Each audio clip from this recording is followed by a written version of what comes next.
Assalamualaikum warahmatullahi wabarakatuh.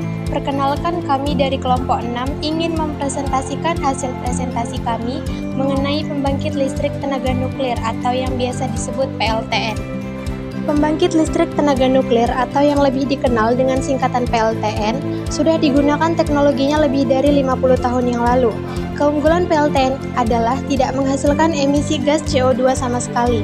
Selain itu, PLTN juga mampu menghasilkan daya stabil yang jauh lebih besar jika dibandingkan dengan pembangkit listrik lainnya. Perlu diketahui juga bahwa bahan bakar uranium yang sudah habis dipakai dapat didaur ulang kembali menghasilkan bahan bakar baru untuk teknologi di masa depan. Indonesia sebenarnya sangat cocok mengembangkan pembangkit listrik ini sebagai upaya diversifikasi penggunaan pembangkit listrik primer berbahan bakar fosil seperti batu bara, minyak bumi, dan gas alam. Dengan penanggulangan radiasi yang cermat dan berlapis, PLTN dapat menjadi solusi kebutuhan energi listrik yang besar di Indonesia. Prinsip kerja PLTN. Prinsip kerja PLTN hampir mirip dengan cara kerja pembangkit listrik tenaga uap atau PLTU berbahan bakar fosil lainnya.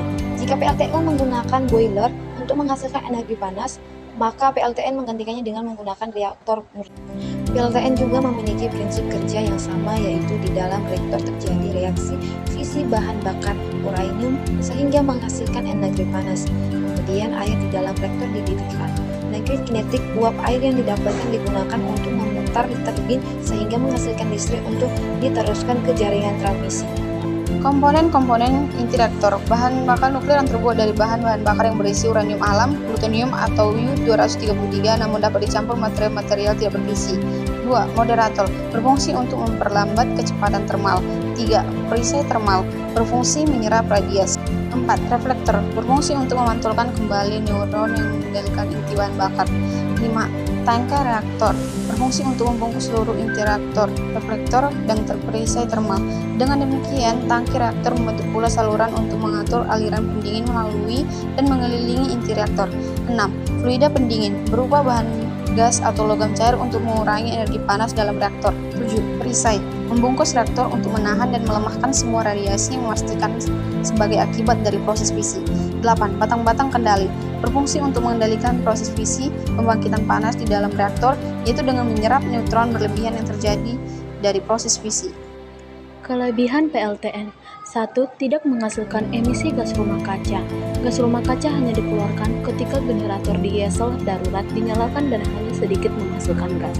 Yang kedua, tidak mencemari udara, tidak menghasilkan gas-gas berbahaya seperti karbon monoksida, sulfur dioksida, aerosol, merkuri, nitrogen oksida, partikulate, atau asap fotokimia. Yang ketiga, sedikit menghasilkan limbah padat. 4. Biaya bahan bakar rendah, hanya sedikit bahan bakar yang diperlukan. Yang kelima, ketersediaan bahan bakar yang melimpah sekali lagi karena sangat sedikit bahan bakar yang diperlukan. Berikutnya, kerugian atau bahaya PLTN. 1.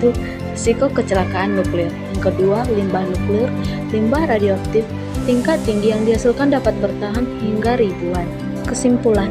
1. Prinsip kerja PLTN berdasarkan sumber panas yang dihasilkan oleh suplai panas dari reaksi nuklir. Pemanfaatan energi panas tersebut tidak dapat dihasilkan apabila kekurangan bahan bakar. Yang kedua, adapun jenis PLTN yang ada di bumi merupakan pengembangan dari kemajuan teknologi yang ada. Oleh karena itu, banyak terjadi perkembangan pembangkit energi listrik yang baru. Sekian dari kelompok kami, terima kasih.